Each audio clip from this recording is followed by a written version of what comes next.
When Elena Volkov became Manhattan's most exclusive jewelry designer, wealthy clients trusted her with their most precious heirlooms. But when her obsession with perfection and greed consumed her, she began murdering customers to steal their valuable collections, turning her Fifth Avenue boutique into a treasure vault built on blood and betrayal. Before we get to this wonderful story, please subscribe to the channel and turn on notifications. Now, let's get back to the story. The late morning sun cast brilliant reflections across the diamond displays at Volkov Fine Jewelry, as Elena Volkov meticulously arranged a collection of rare Russian imperial jewels that would be featured in her exclusive trunk show for Manhattan's most discerning collectors. At 43 years old, Elena had established herself as New York's premier luxury jeweler, specializing in estate pieces, custom designs, and historically significant gems that attracted clients, including museum curators, international royalty, and billionaire collectors who valued both her expertise and her absolute discretion about their acquisitions and sales. Elena's boutique occupied a prestigious corner location on Fifth Avenue across from the Metropolitan Museum of Art, featuring bulletproof display cases, a state-of-the-art security system, and private viewing rooms where clients could examine multi-million-dollar pieces in complete privacy. Her inventory included some of the world's most valuable gems, including diamonds that had once belonged to European royal families, emeralds from Colombian mines, and sapphires with provenance dating back centuries that made them virtually priceless to serious collectors. The interior of Elena's shop reflected her impeccable taste and understanding of luxury retail psychology, featuring Italian marble floors, crystal chandeliers that had been salvaged from a Russian palace, and custom-designed display cases that showcased each piece of jewelry like a work of art. Her walls were adorned with certificates of authenticity from major auction houses, photographs of her with prominent clients at exclusive events, and historical documents tracing the provenance of particularly significant pieces in her collection.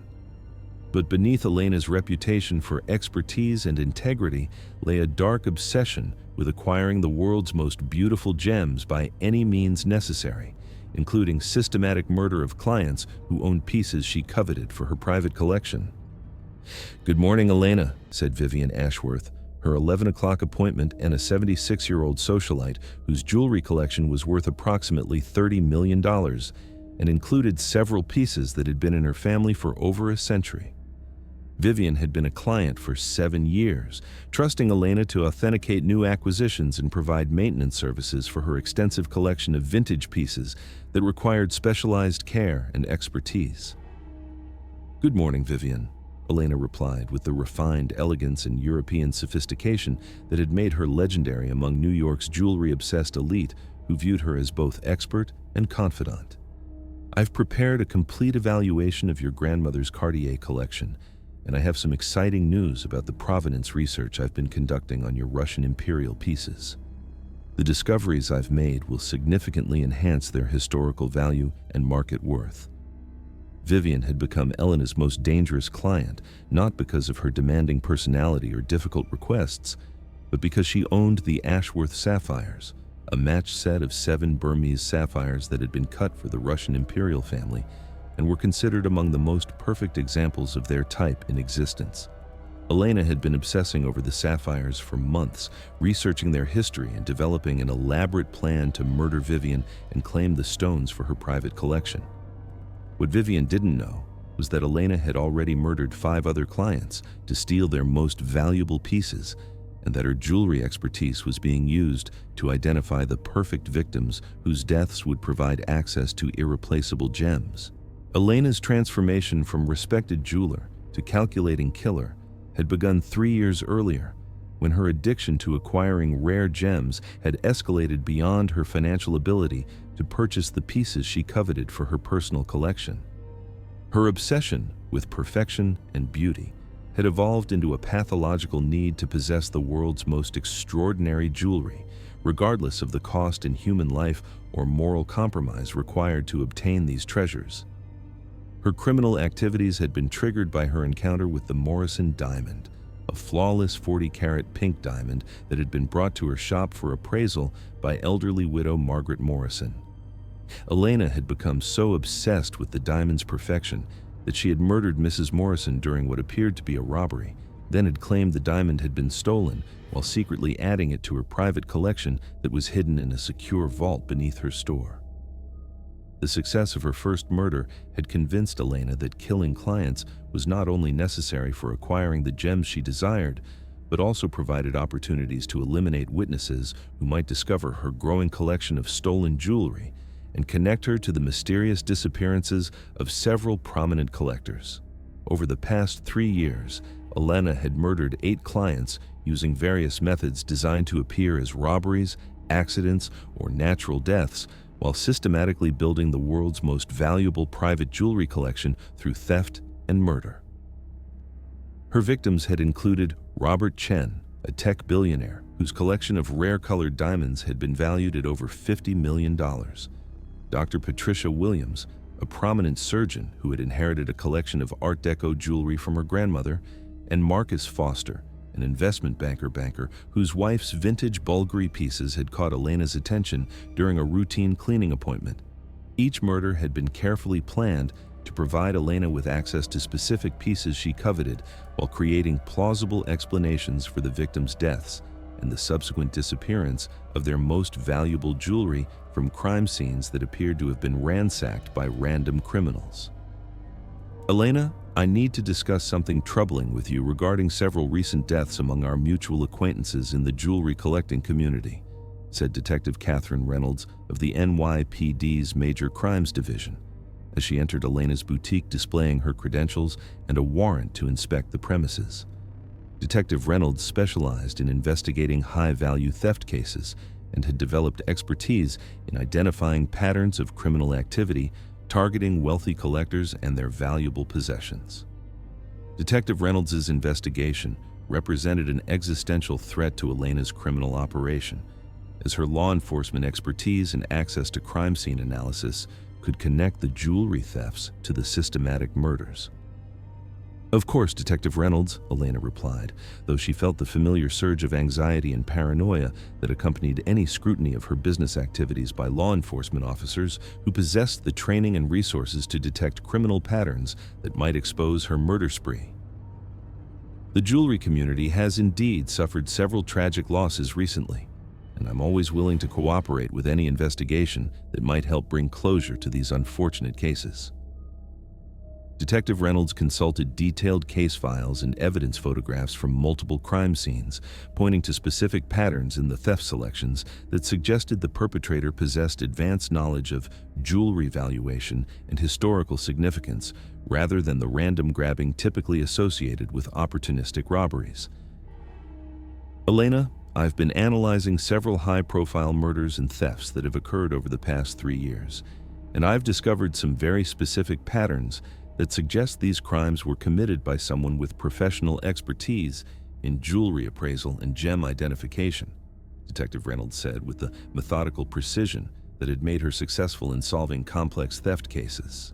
In each case, the perpetrator demonstrated sophisticated knowledge of which pieces were most valuable and historically significant, while leaving behind items that would appear valuable to amateur thieves, but were actually of lesser worth.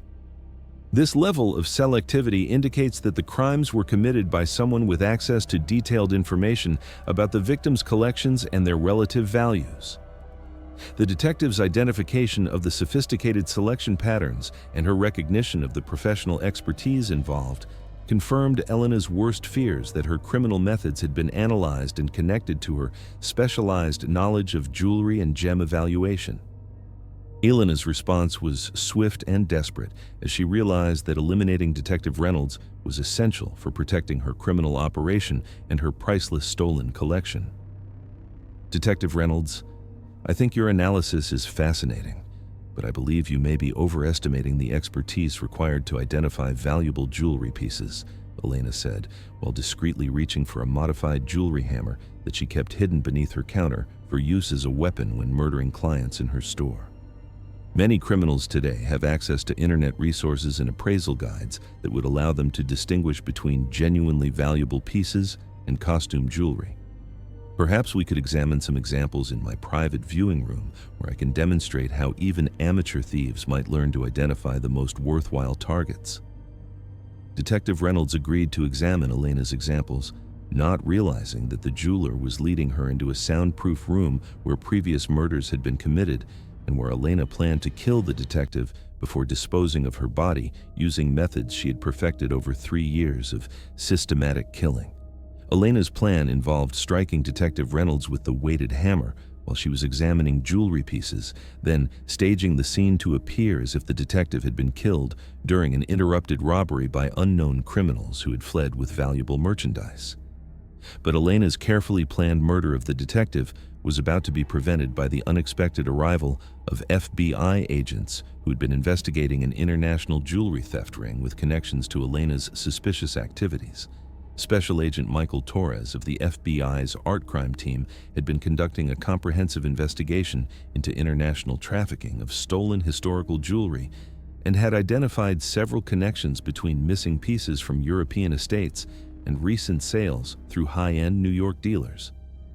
Agent Torres specialized in investigating art and antiquities crimes and had developed expertise in tracking stolen cultural artifacts through legitimate and black market sales channels.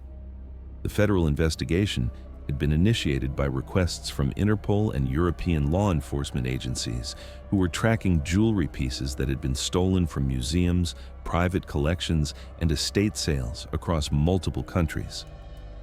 The investigation had focused on Elena's boutique after discovering that several historically significant pieces had appeared in her inventory shortly after being reported stolen from international sources. Agent Torres had been conducting surveillance of Elena's business operations and had observed suspicious patterns in her acquisition methods, client interactions, and the timing of valuable jewelry acquisitions that coincided with unexplained deaths among prominent collectors. "Ms. Volkov, I'm Special Agent Torres with the FBI," he announced as he entered the private viewing room where Elena was preparing to murder Detective Reynolds. "I have federal warrants for your arrest on charges of international trafficking of stolen property, conspiracy to commit murder, and multiple counts of first-degree murder related to your systematic theft of valuable jewelry collections." Elena's reaction to the federal agent's intervention was a combination of absolute rage and desperate calculation, as she realized that law enforcement agencies at multiple levels had been investigating her criminal activities and had connected her jewelry business to international theft rings and systematic murder. Her carefully constructed reputation as a legitimate dealer had failed to protect her from comprehensive investigation by agencies with expertise in art crimes and international trafficking. "Special Agent Torres, there must be some serious misunderstanding about legitimate jewelry acquisition and authentication practices," Elena said frantically, while abandoning her plan to murder Detective Reynolds and attempting to maintain her professional credibility despite the overwhelming evidence against her criminal enterprise. "I'm a licensed dealer with 20 years of experience in estate jewelry and historical pieces.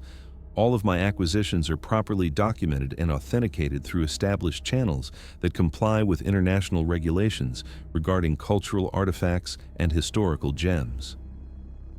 Detective Reynolds looked absolutely stunned as she realized how close she had come to being murdered by the jeweler she'd been investigating for theft-related homicides.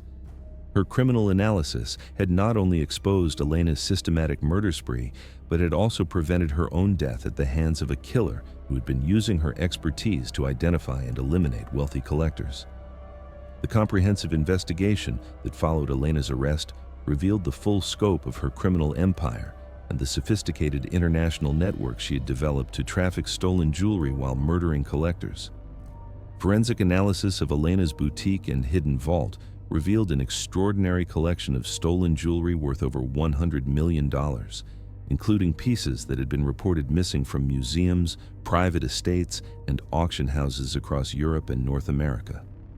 Her detailed records showed systematic coordination between client murders and jewelry acquisitions, with each killing providing access to specific pieces that she had researched and coveted for her private collection. The investigation also uncovered Elena's extensive connections to international jewelry theft rings, forged authentication documents, and money laundering operations that had allowed her to sell some stolen pieces while keeping the most valuable items for her personal obsession. Her criminal network included corrupt auction house employees, dishonest appraisers, and organized crime figures who specialized in high-value theft and trafficking operations. Most disturbing was the discovery of Elena's comprehensive research files on prominent collectors worldwide, including detailed information about their jewelry holdings, security arrangements, and personal vulnerabilities that she had compiled for future targeting. Her expansion plans included systematic elimination of collectors in multiple countries to acquire historically significant pieces for a private museum she had been planning to establish using her stolen treasures. Elena Volkov was ultimately convicted of 12 counts of first-degree murder, international trafficking of stolen property, money laundering, conspiracy to commit organized criminal activity, and numerous other charges related to her systematic exploitation of collector trust and her theft of culturally significant artifacts. The conviction sent unprecedented shockwaves throughout the international jewelry and art collecting communities, prompting immediate reforms in dealer licensing, authentication procedures, and collector protection protocols. The case became a landmark example of how trusted professionals could systematically exploit their expertise and client relationships to commit large-scale theft and murder while building criminal networks that spanned multiple countries and legal jurisdictions. Several other jewelry dealers and auction houses were investigated for similar criminal activities, resulting in enhanced oversight of high-value transactions and new requirements for provenance documentation that made it more difficult for criminals to traffic stolen cultural artifacts through legitimate sales channels. Detective Reynolds and Special Agent Torres received recognition for their collaborative investigation and became specialists in art crime investigation, developing new techniques for identifying theft rings and protecting collectors from exploitation by unethical dealers and criminal organizations targeting valuable cultural artifacts. Vivian Ashworth and other surviving clients required extensive security consultations and psychological counseling to overcome the trauma of learning that their trusted jeweler had been planning to murder them for their collections. The jewelry industry implemented comprehensive new safety protocols and client protection measures designed to prevent similar abuse of collector relationships and professional expertise. The case prompted comprehensive changes in art and jewelry industry regulation, including mandatory background checks for dealers, enhanced authentication requirements for historically significant pieces, international databases for tracking stolen artifacts, and new reporting procedures for suspicious transactions involving high-value cultural items. Elena's conviction also led to increased cooperation between international law enforcement agencies investigating art crimes, with new protocols designed to identify and prosecute criminals who exploited legitimate cultural institutions and collector communities to traffic stolen artifacts and eliminate potential witnesses through systematic murder. The jewelry and broader art industries implemented revolutionary new safety measures, including enhanced security protocols for private viewings, mandatory recording of high-value transactions, comprehensive client advocacy programs, and international tracking systems designed to protect collectors from exploitation by predatory dealers and criminal organizations. 5 years after Elena's conviction and life imprisonment, the international jewelry community continued to recover stolen pieces and implement safeguards designed to protect collectors from dealers who might abuse their positions of trust and cultural expertise for criminal purposes. The jewelry store owner, who had promised to preserve and celebrate the world's most beautiful gems, had instead used her expertise and position of trust to commit systematic murder and cultural theft on an international scale. However, her crimes had been thoroughly exposed, and her victims had found justice through the dedication of investigators who refused to accept the coincidental deaths of prominent collectors as random criminal activity. Elena Volkov's blood diamonds had been returned to their rightful owners or cultural institutions, while their former possessor faced life imprisonment without possibility of parole, proving that even cultural professionals who attempted to exploit their expertise for criminal gain could be identified, investigated, and brought to justice when dedicated law enforcement agencies worked together across international boundaries to protect innocent collectors and preserve cultural heritage. The jewelry store owner's blood diamonds had been permanently removed from her criminal collection, serving as a lasting reminder that the beauty of precious gems must never be tainted by the blood of innocent victims, and that those who would steal cultural treasures through murder will ultimately face the full consequences of their betrayal of artistic heritage and human life. Thank you very much for listening. Please let us know what you think of this story in the comments. Don't forget to like the video and subscribe to the channel. Turn on notifications so you don't miss any other videos.